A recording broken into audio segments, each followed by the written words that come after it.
ఇంద్రకీలాద్రిపై వేంచేసి ఉన్న శ్రీ దుర్గా మల్లేశ్వర స్వామి వారి దేవస్థానంలో హుండీ ఆదాయం భారీగా వచ్చింది.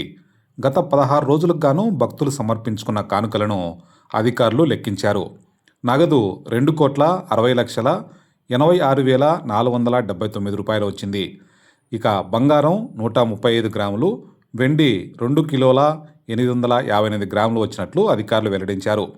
వీటితో పాటు భారీగా విదేశీ కరెన్సీ కూడా అమ్మవారికి లభించింది. భక్తులు వివిధ దేశాలకు చెందిన కరెన్సీని కూడా మొక్కుబడిగా సమర్పించారు.